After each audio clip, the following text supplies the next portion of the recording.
Good day. This is the fifth time that I have the privilege of addressing your prestigious forum. Once again, my greetings to the members of the United Planetary. It is my understanding that a different speaker is appointed every year for this important occasion. This constitutes my fifth rendition, and I have to wonder if those interested in my output are still faithful. This, especially on the wake of the several inspired speakers that I understand have surfaced in the galaxy during this period. Yet I continue to look forward to the opportunity to reconnect with your influential forum and hope that there is still some interest in my perspectives as it refers to this situation that affects all of us. On this address, I shall assess the backlash in our extended environment, a backlash that resulted from earlier developments that have proven improvements, and that have been mostly reflected in my previous address to your forum. Then we will assess the impact of happenings that surface from events marginal to the stories described in the book The Robots of Dawn. As I have informed your members a couple of years back, I've been involved in radio broadcasting once a month. The bulk of my efforts have been towards reading Isaac Asimov's famous Foundation saga. The Robots of Dawn is part of the famous collection.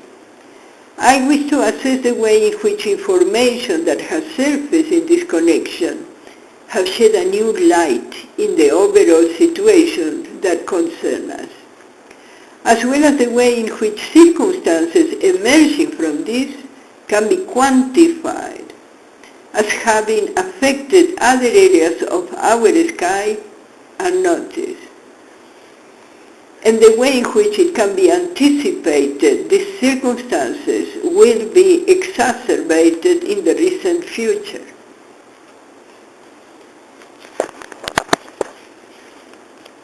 The roots of justice merit a special mention, as most of us are still striving to redefine some of the penalties that have had a detrimental effect in the communities at large. In many cases, communities are caught up in wrongdoings, but the communities around them are either not implicated or even actively involved in preventing the wrongdoings, yet find themselves suffering the side effects of penalties adjudicated to others. Finally, we scheme on a technical issue that could result in tragic outcomes for some of our neighbors, airfoils. And of course, Mr. Harry Seldon and his team deserve a special mention, if for no other reason because they are setting an example by planning ahead. There is no denying the positive trend this situation has taken, from hopeless confusion to a sense of order and comprehension into the disruptions around us, from bleak helplessness to a measure of confidence as information and facts started flowing and surfacing, providing a framework of understanding where decision-making has gained solidity. For 2,000 years, we have been progressing in a direction that has not been of our choosing, inevitably moving towards destruction and non-existence, and that at galactic level. No more. At planetary level, we have progressed from being physically entrapped in our own planet, a consequence of health limitation and technological blockages, to the point where we are able to assess our place in space as peers of our contemporaries. As for the matter of black holes and sumideros, some positive developments are slowly beginning to emerge after a long period of inactivity. These positive developments were enabled by the contributions of some of the communities in neighboring galaxy, Andromeda, that rose to the challenge of providing assistance when asked. Yes, I realize our contributions during the last 5 years have been positive and productive, and the overall situation has certainly had a turn for the better. And yet, there has been a backlash. I anticipated a backlash was to be forthcoming. I even mentioned it at the end of last year's speech. Yet to acknowledge its effects among us have not been pleasant, as I have hoped it will not come to pass, particularly considering how many of my peers were driven to doubt and anxiety as it refers to the path ahead on account of this backlash. Our strategies, even when often successful beyond our hopes, have been sadly dictated chiefly by the need to counter the strategies of others. All along our moves have been prompted as a response to the moves of others that, while unnoticeable, are leading the way and forcing us to engage against our will.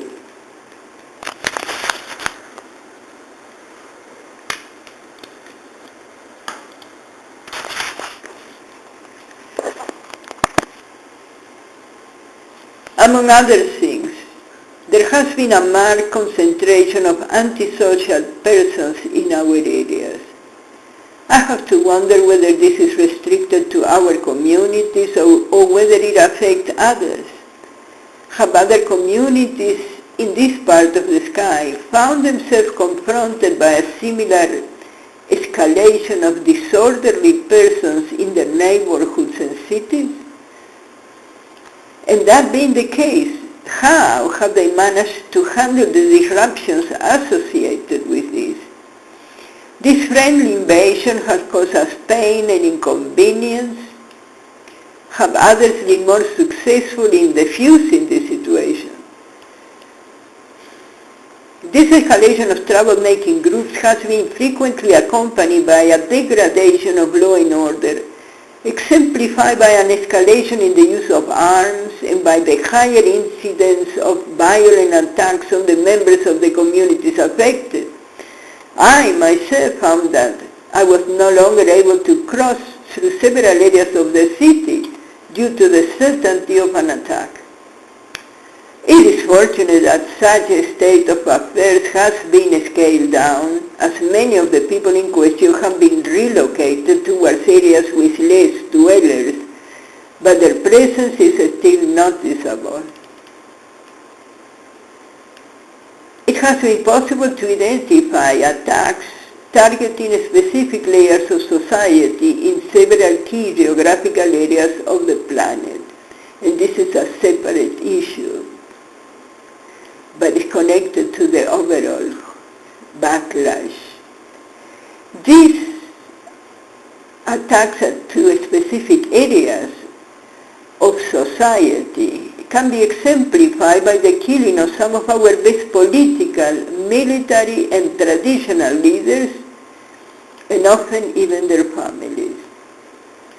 We have lost some of our best thinkers and philosophers in the last year, sometimes by the use of weapons, sometimes by the use of poisons during banquets and or functions. The groups of people being singled out are thinkers rather than people of action. And they are also often elderly people. That certainly makes these attacks all the more callous. These are the people that should have been considered useful when undertaking lobbying, mediation, negotiation, deal-making, and therefore the very last people that would be useful to kill.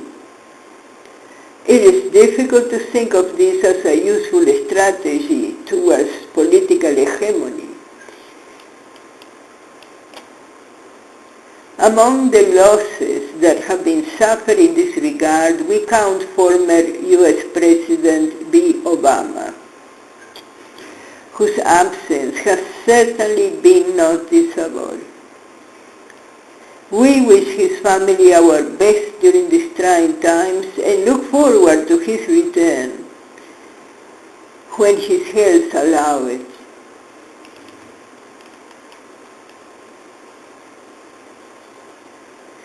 The economic stagnation that set in during the recent COVID epidemic did not ease with the easing of the disease. Many businesses remain closed after the epidemic, and whole areas can be identified where the lack of activities indicated an end of trading and business activities. This situation is suspected a reflection of the number of people that perished to the disease. But it could also be indicative of people relocating as a consequence of the social changes that were brought upon us by this epidemic.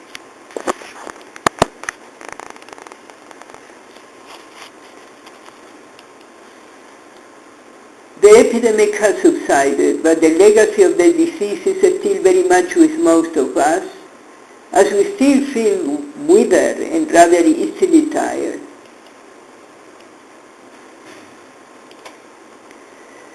It has also been sobering to realize that several food items that have a positive impact on health are no longer available to the consumer. The suppression of these items affects all of us, but primarily the lower income sections of our communities where the range of options is more limited. It has also been with concern that we realize the waiving of the quality and compatibility standards to be complied with towards securing public health when importing food items. This is not the fault of the importers, but that of some of our own people that choose to ignore these regulations in their eagerness to make a sale. Yes, it is a local problem that requires empowering our people so they can reach the understanding that these regulations are not there to inconvenience them, but rather to assist them. There have been cases where the introduction of one contaminated product has resulted in a tragic chain reaction, causing the contamination of all the food on offer by the food business in question, with the associated financial losses to the retailer. And this, if they are lucky and nobody gets to die as a result of one small transgression.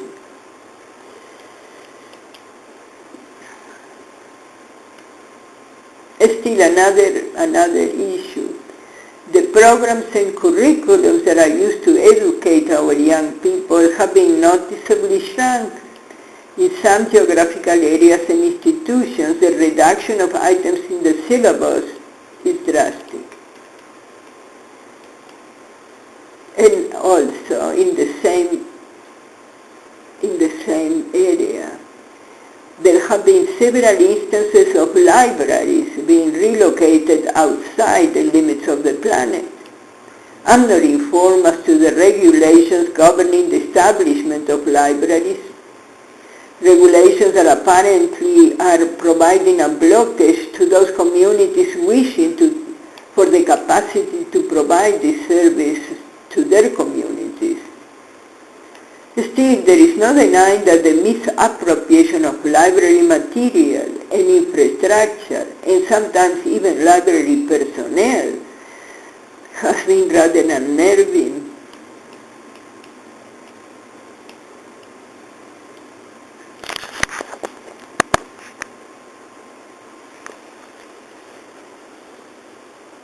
There have also been many instances when institutions have placed the physical training programs of the students on hold. We generally establish a connection between health and physical training.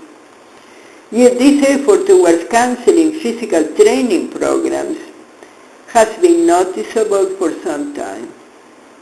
The COVID epidemic accentuated the problem further and contributed to distract attention from this issue that is now being portrayed as a natural consequence of ill health, when this cancelling of programs was happening prior to the epidemic.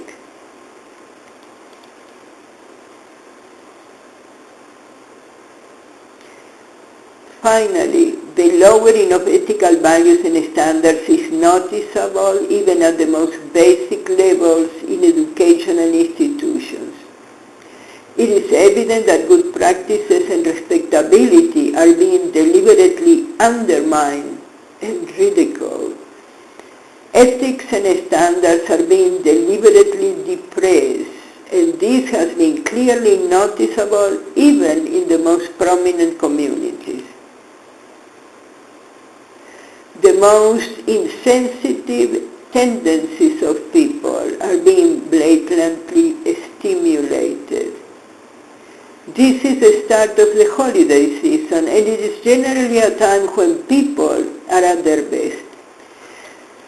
And yet, this uncaring strike is noticeable all the more for it being unexpected and artificial.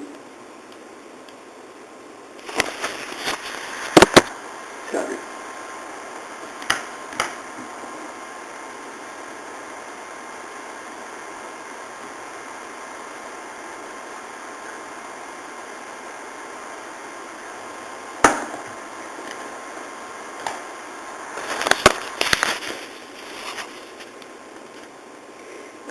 As I participated, you members, a couple of years ago, I've been involved in radio broadcasting once a month. The bulk of my efforts at Nora's broadcasting space have been directed towards reading on air the famous collection by Isaac Asimov, The Foundation Saga. The Robots of Dawn is part of this collection of books that I discovered in my teenage years. We maintain our hope that Harry Seldon and his team will continue to assess the developments in our areas and chart corrective actions as required. I would like to know more about those disabled in our areas. I would like to understand what motivates their actions. It is difficult to establish negotiating structures in the dark, but our efforts have not been rewarded with success so far. I wonder if Harry Seldon's team has been more successful in this regard. There is no denying the positive contribution of this team in popularizing the concept of planning among the people in our area of the sky. It is apparently rare to find any individual unaware of the plan, and I'm certain that this has had positive spin-offs in people's lives, and even in the outlooks of the business sector. Having myself project planning as one of my areas of competency, I have been relieved to notice the number of people that have gained awareness of planning as a possibility on account of the resurfacing of the foundation collection, even if just engaging in personal time management. The first book of that collection that is of relevance today was entitled The Naked Sun, and the events described in the story take place in the planet Solaria. Here are a few elements of information about the planet and its area. The planet Solaria, one of the outer worlds, has a diameter of 9,500 miles, and it resembles Earth in climate and atmosphere. It has been independent for nearly 2 centuries, and it was settled for a century or more before that. The day on Solaria is 28.35 standard hours in length, while the Solarian hour is divided into 10 decades, each of which is divided into 100 centaurs. There is no police, no crime in the planet. The outer worlds, with a far smaller population than Earth, maintain a military potential perhaps 100 times greater.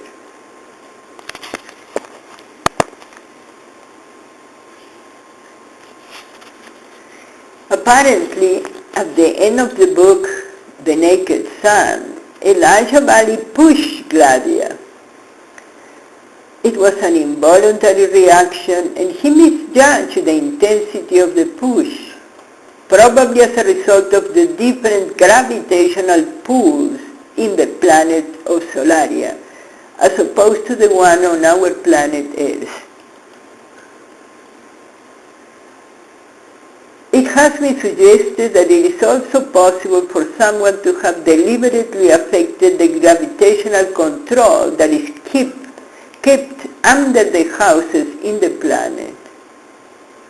Apparently, on account of the different gravitational pull, the dwellers in the planet make use of gravitational control devices for comfort. This certainly would change the incident from an accident to a deliberate murder attempt.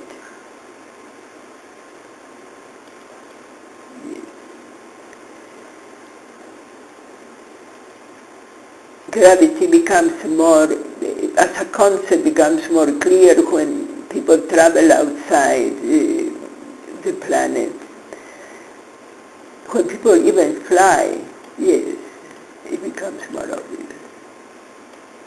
Gladia went flying across the room, colliding with several sculptures that were displayed in the room.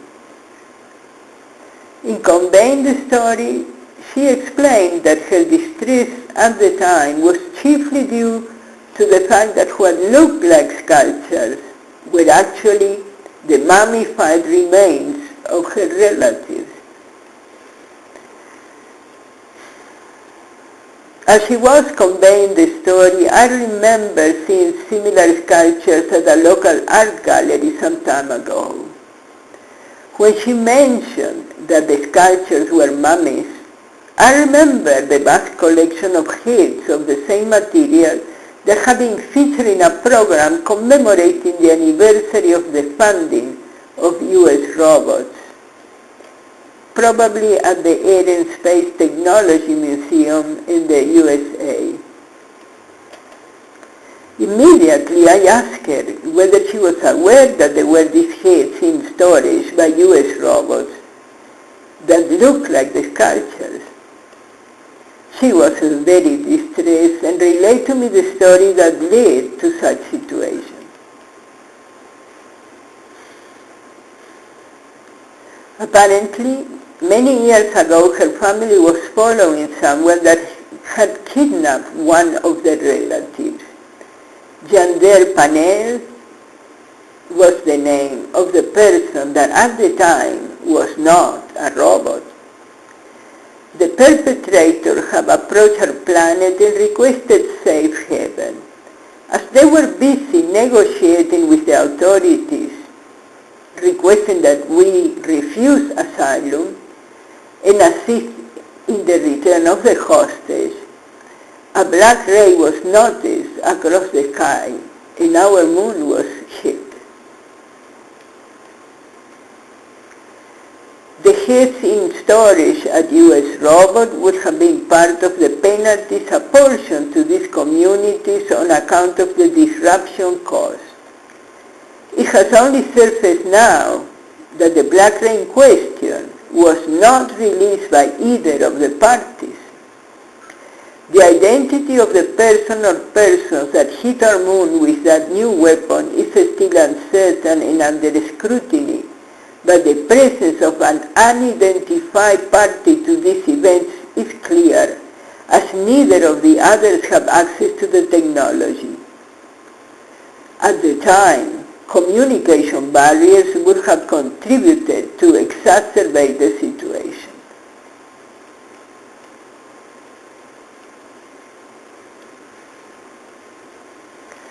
This company, U.S. Robots, is generally perceived as a local company on account of its name, U.S. Robots, short for United States Robots.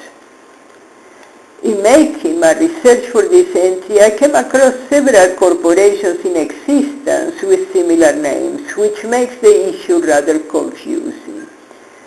The company that relates to the issues that concern us here would have been U.S. Robots and Mechanical Men, founded in Chicago in the year 1976 by a group of entrepreneurs. This, while of interest, adds to the confusion as the events described above are supposed to have taken place in the year 1942. It has been argued that U.S. Robots was not originally an Earth company, and U.S. did not stand for United States. U.S. Robots means us, robots.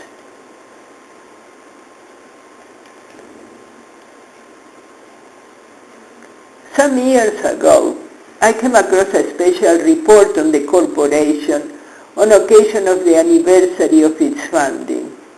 It was in that context that I came across the heads that prompted the investigation that has contributed to shed light on many of the issues disrupting our areas.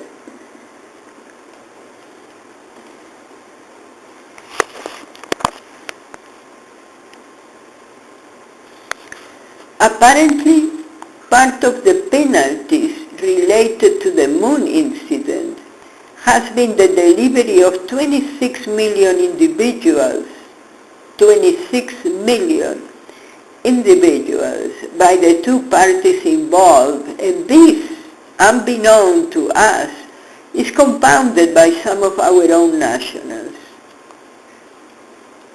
Neither of us deserve such penalties, and it is still unclear who would have made the arrangements. Apparently the deliveries take place to a galaxy nearby that will, from now on, have to make do without food shortages.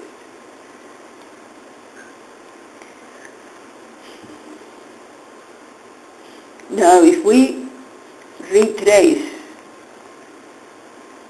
some of our journey, on making inquiries regarding the blockages in our banking and financial systems during the year 2019, I learned that they were means of ensuring the capacity to influence the shameful trade of the flesh of our compatriots, our people, as food items.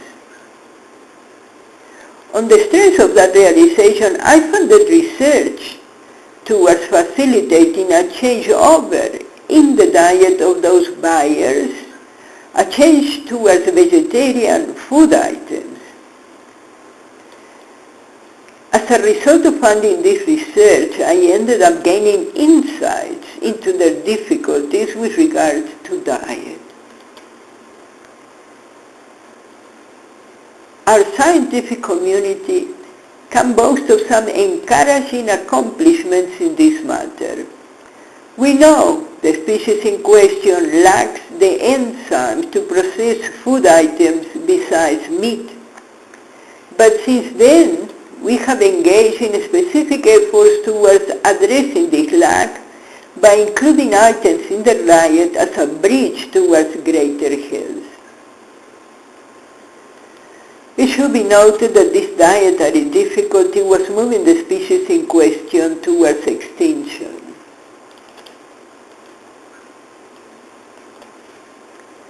In the past, we have stressed the right to life, which is enshrined in the Universal Declaration of Human Rights.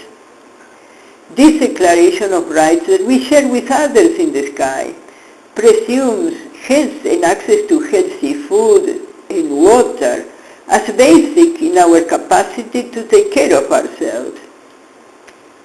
If we are to acknowledge our community's embrace in the previous paragraph, the right to access to food, such rights should be considered in parallel with our right to life. It is all very well that some species have dietary difficulties gearing their food intake, but those difficulties should not be service to the detriment of others.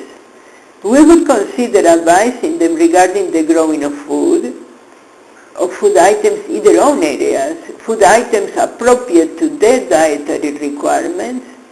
We would also consider the possibility of even selling them what they need, if necessary even on credit, with the understanding that it should not be the flesh of our people.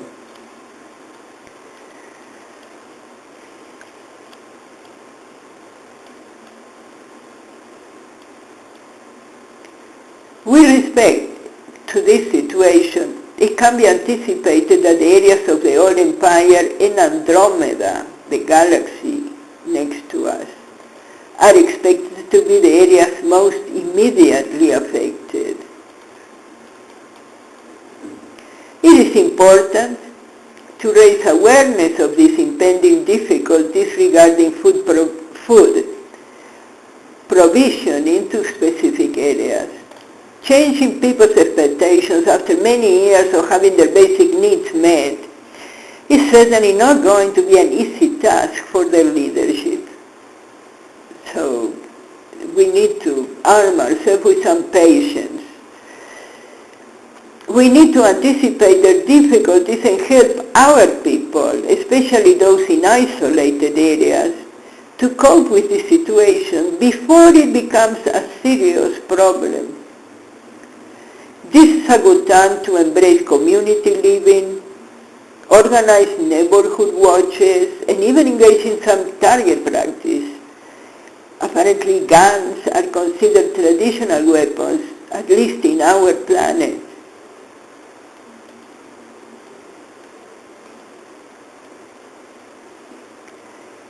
It is alleged that when people are attacked, and the attackers are alien to the planet, it is allowed to use any type of weapon that is available, that might be available to them wherever they might be. The concept here is defending and saving your own life is also a way of being a pacifist, of being non-violent. Yes.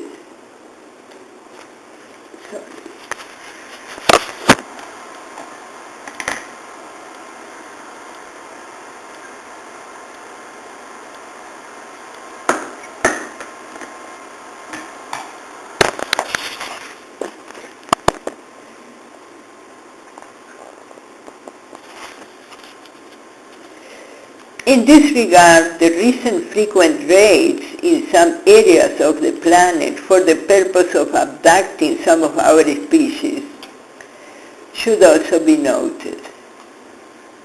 The elephants in the north of the African continent have been a frequent target.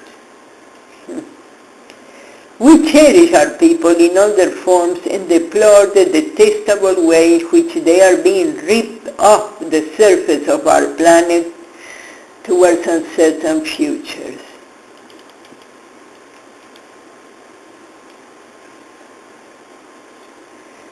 A favorite product that brings cherished memories of my childhood days, this vegetable fat, wholesome. It's a critical ingredient in the preparation of many sweets and pastries. It is my hope that this particular species with dietary problems would develop a predilection for this product, as it is my firm understanding that it is not detrimental to their health.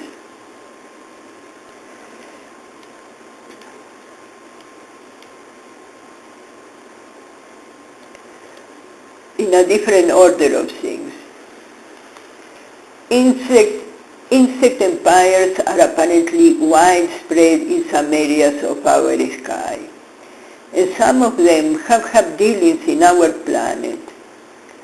Apparently ticks are a powerful community that has been for some time purchasing blood from our blood banks. I would like to move that trade towards beetroot. It is not my intention to appear arrogant in trying to influence their diet, but rather their buying habits. We would be happier selling them beetroot that could even have a positive influence in their health than blood, even with the understanding that the donors don't die.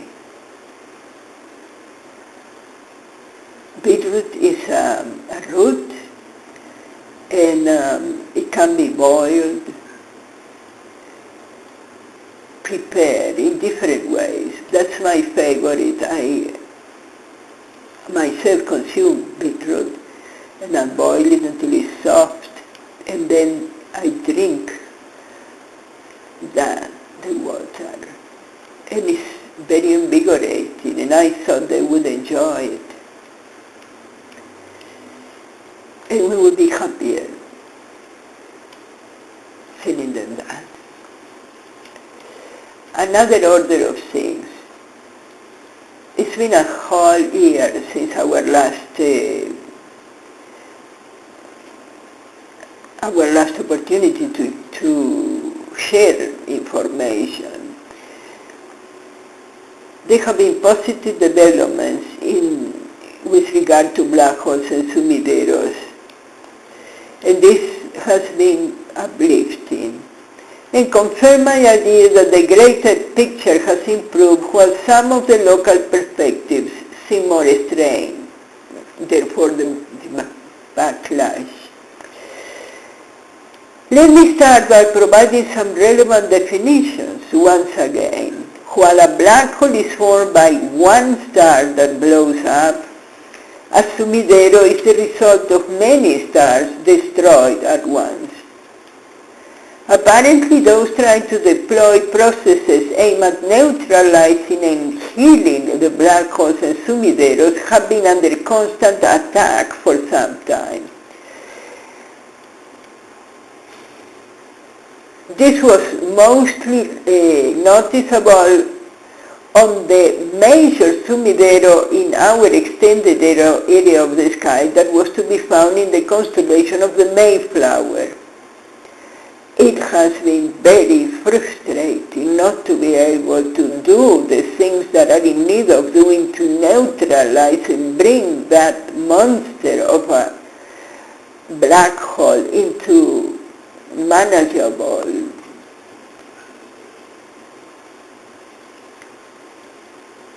so that we can hope for sustainability of the area into the future. Apparently the people trying to deploy measures of reversing this aberration were being shot, their crafts destroyed from different parts of the sky, and it was unbelievable that people don't realize when these people are trying to do something to rescue all of us from being destroyed. If this monster of a sumidero continues to grow in size, we don't have much hope to survive this. We are going to be personally affected. Well, I would like to express my appreciation to the communities that in Andromeda heed our plea for assistance and contributed towards curbing the problem. Apparently a lot of the disruption was coming from that area. During my last speech, we also discussed that some of the sites where people were busy trying to deploy some procedures were being visited by others with the pretext of trying to be helpful, that were deploying chemicals that resulted to be explosive instead of actually trying to do something positive. So it's not, it has been very frustrating. There is no question that black holes and sumideros are not natural phenomena. They are an act of sabotage, and it's also clear that those sabotaging the sky in this fashion keep tabs on the reactions of people and whether people try to help the situation, neutralize it, and apparently they have found newer and newer ways to be disruptive. So when we manage to actually have a breakthrough and the people in Andromeda acknowledge the seriousness of the situation and the proximity to them and the fact that they are going to be affected along the rest of us, and they try to assist, I was actually quite relieved. There was immediately a positive effect in the areas affected. Yes. It has been argued in a different order of things, a different issue. It has been argued that the roots of justice in our area are to be found in the Ten Commandments. It's part of history. The commandments were given to Moses by God our Father, and they can be found in the Old Testament section of the Bible. It would have been that far back in time that our Lord provided guidelines and standards of behavior through the commandments. This comment was inspired by an article I read in Worldwide magazine. And that in turn would have provided the earliest foundations of our judicial system. Some of the issues that I'm listed here relate directly to to situations that are not necessarily our judicial system, but are part of the judicial structure, yes. The issue of star gas is, as a judicial penalty, it was something that I learned with shock and sadness and frustration. And I immediately tried to lobby in this regard, raise awareness, and make people aware that this as a penalty is very, very tragic. Star gas appears to have been given birth to a new royalty. The Prince of Gas apparently refers to the main traders in this questionable commodity. Research seems to indicate that the exclusive use of star gas as means of cooking and lighting, while an unwelcome penalty, it has proven very difficult to the judiciaries of the galaxy to rise above. So the use of star gas for cooking and for light in exclusivity is a penalty. And even though some of the groups of the judiciaries of the galaxy have appealed for a reversion of this penalty, it has proven unsuccessful. Even if people manage to harvest some of the gas without destroying the star, there is no denying there is disruption involved. It's a penalty, yes, but it's actually destroying our skies. People know how to remove the gas. We have lost so many of our stars. I quite clear here that if the star gas is being traded, there is a profit motive. But perhaps the people involved should reassess other ways of making money that are less destructive to the external environment that is our home.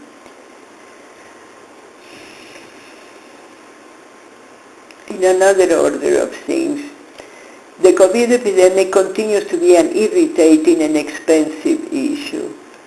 Many people have perished to this disease both from our communities and beyond our borders. Medicine products and vaccines have been developed that have assisted our communities in tolerating this problem, a problem that has unfortunately proven more unrelenting than we anticipated. I personally have embraced the use of an old food item, vinegar, in my struggle against COVID. I was skeptical when it was originally suggested, what are the odds? But as the product proved to bring about improvements in the condition, people began to adopt it. And to think that a few months earlier, we have all been discussing the possibility of having the supply of vinegar permanently suspended. I'm including this because it is my understanding that COVID as an epidemic is not restricted to our planet, that there are other communities out there that have been affected by the COVID epidemic. A different issue as it pertains to health. It was in reassessing my previous renditions before your forum that I realized the enormity of the task that confront us with regard to health. The issues that come to mind, some of them issues that we share with the rest of you, are impressive and oppressive. Radioactivity, for example, the frequent exposure to radioactivity resulting from nuclear reactions that has had a crippling effect in many of our communities.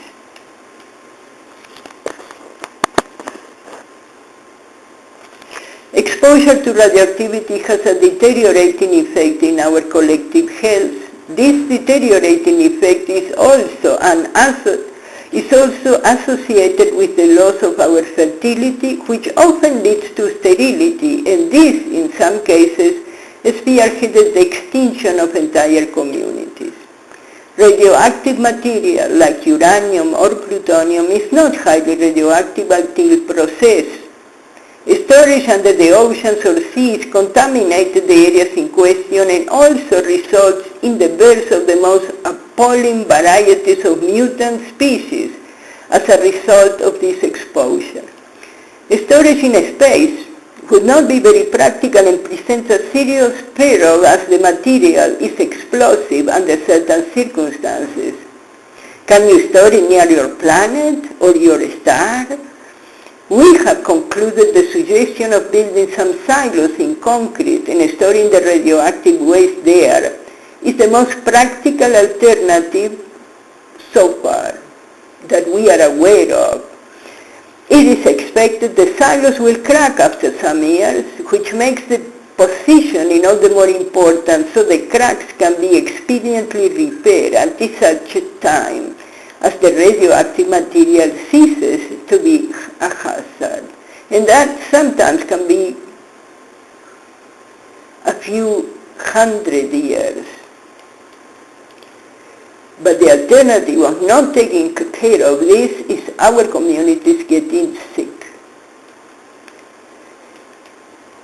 Finally, it is my understanding that airfoils are a popular way of traveling relatively short distances within a planet. The regular use of airfoils can carry unexpected consequences when such use is generalized in a community. The technology used by the airfoil debilitates the stability of the planet itself. And when the use is widespread over a period of time, it could cost the community in question the very planet. In view of this, we remain committed to alternative forms of transport, cars, trains, planes, etc. The technology used by the Air Force is similar to the technology used in landings and takeoffs as it refers to space travel. The benefits of these methods of landing and takeoff are noticeable as it refers to the well-being of the traveler. Less air sickness and motion discomfort. Even though this also would constitute a problem as it pertains to taxing on the magnetic wholesomeness of the planet, it can be assessed with more leeway as it is probably less intense on account of it being less frequent. It is probable that people travel within their planets more frequently than across the sky. Somehow, people should make a choice on the strength of what is that they do most frequently and try to adjust to things that are a bit less comfortable, but they have more sustainability for their future. There is some interest by some of our people here towards providing management services at the highest levels. The people of our area have developed good competencies in this area of knowledge and are keen on sharing their expertise where it could be of use. I'm including here a timeline for the year 2022. In April, the resurfacing of a cold case uncovered a strong interface with the Aramean communities.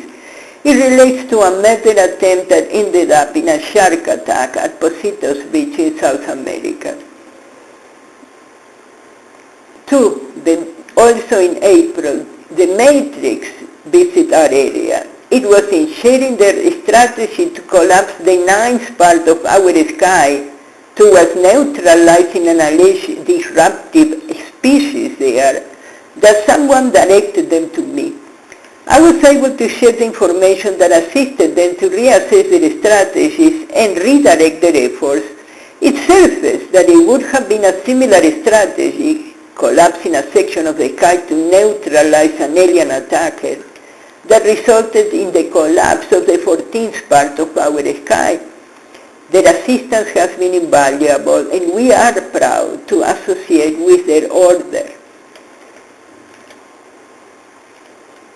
May. The issue of closed waterhole, SOI, resurfaced during this month, but our diplomatic efforts shed good results. We appreciate the understanding of the parties in question as it relates to cultural differences that exacerbated the situation to the point where the notion of war was entertained.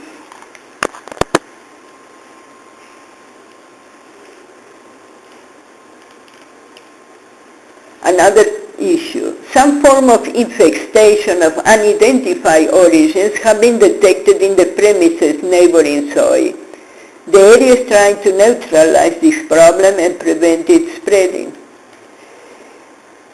Another issue. The Matrix proved invaluable in distressing the escalation with Alistar and Ja.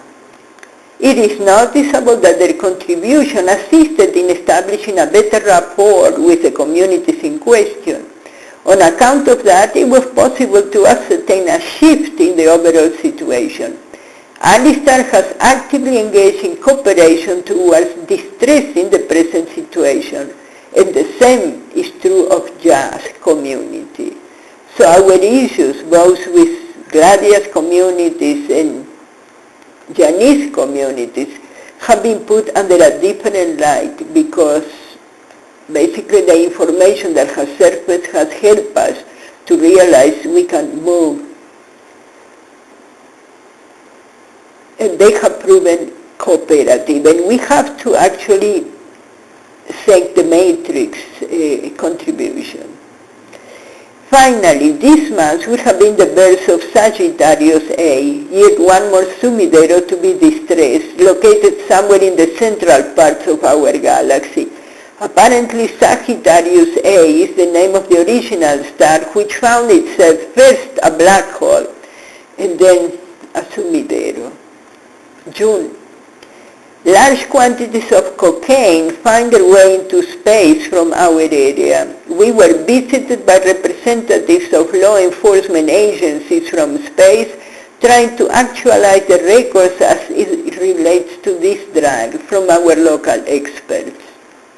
In July, the month of July, it happened during the last year, we get it. An invasion of koala bears is registered in our area with some unpredictable developments considering their small sizes and even some loss of lives in areas affected. Ours, see. During August, it is during this month that the issue of the 120,000 head surface. The connection between this event and the Holocaust of the Second World War needs to be further researched. Another issue the same month is at this time that information surfaced regarding a cold case that many consider as just mythology. It is alleged that once upon a time, God our Father approached the lion for assistance in the creation of humankind. The lion was to make the hyena to produce a descendant. It was not such a difficult assignment, but things went wrong, and the lion's wife ends up dead. As a result, the lion attacked God himself with consequences to his community and to the judiciaries of the area. In recent years, I stumbled upon a large repository of mummified animals, and in sharing this, a forensic expert developed an interest. It was during this research of the area, under discussion, that he found the remains of both the lioness and the hyenas in question. And it was in examining them that he found a bee inside the body of the lioness that would have been the cause of her death. It turned out the bee in question was a robotic bee, and not a natural bee. It also turned out a tiny laser in the bee would have been the killer weapon. At the time, I wondered if there would have been any brand indication in the robotic bee. Yes, he answered, Acme. The large numbers of members of the Aramean communities settled in our planet, and that's a separate issue. In September, we have to record sabotage to total gas in Mozambique with a high cost in lives. Also, a new sumidero is reported in the area of the imperial bees. There are reports of the forced teletransport of 28 groups of 10,000 individuals from our planet. It also came to my attention that large numbers of people were experiencing the symptoms of rabies under the impression that it was a new wave of the COVID infection. I recognized the symptoms and alerted the World Health Organization. Apparently we were sharing this new problem with other communities, with other space communities. During this month, the foundation was reported under siege, and apparently as a result of this, some of their principals were alleged to be resettling. October, it has come to my attention that an issue I raised in my speech in Nora, Rasenti on military issues has resurfaced. Large numbers of military personnel that go missing away from home are alleged to be dismembered and sold to different interested parties in space from different natural forests in our continent. Apparently somebody unidentified markets them separately from the shoes to the hair. And finally, some people celebrated Halloween by staging group rapes. Our local church community suffered an attack of this nature when a convoy of 20 cars forced their way into the complex carrying armed assailants. November, it was with some trepidation that I learned that Harry Seldon's plan hinges on a government by psychohistorians rather than politicians. Mr. Seldon has certainly proven reasonable when challenged in this regard. In December, a romance across space communities can carry the possibility of unexpected heartache. I continue to endorse friendship as the best option. On account of these difficulties, delegates arrived during this month to support one of the parties. It was fortunate we were able to take advantage of this opportunity to iron out some of the food export expectations as described above in connection with the Robots of Dawn incident. We were able to establish that spinach pies could be a favorite vegetarian treat when fried in wholesome vegetable fat. Finally, the gift of freedom. I don't know that I'm still there. And now I would like to use a quote from former President Obama. And we remain hopeful that the future generations will acknowledge our commitment to safeguard and pass on to them the gift of freedom. As it relates to the war between Russia and Ukraine affecting Bahrain in the Syrian sector, I have been asked to put forward the following disclaimer. I, the Russian Tsar, wish to distance myself from the happenings surrounding the war between Russia and Ukraine. This disgrace of a war was not of my making. I do not wish my people turning their backs on me on account of the happenings that have taken place from the beginning of this conflict. Our people are in a state of slavery and have a limited decision-making capacity. Now to this, and I'm out. The statement above certainly moved me. Wars are hateful, especially when they take place in our own home ground. Even composed a song about it myself. Wars, the war song. We have found ourselves free of this malady for several years when this conflict flared up and no amount of effort could regain peace in the area affected.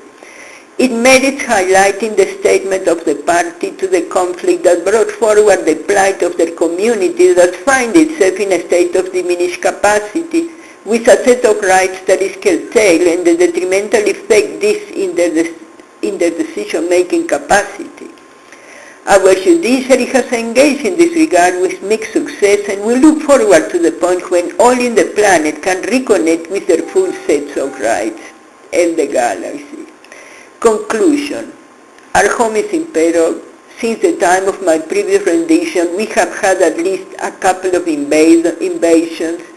Our collective home is in peril. We are able to anticipate difficulties that could challenge our combined survival on account of food shortages for some. These difficulties do not acknowledge the threat to the stability of our sky itself. That threat is still very much out there unchallenged. On the positive side, we have new friends. We have connected with communities that want to assist us in neutralizing the threats around us. Some of the new friends used to be old enemies. The powerful influence of a skillful social architect is certainly still noticeable. We look forward to reconnecting with you all this time next year. Have a blessed year. I'm sorry. I took a bit longer than I thought.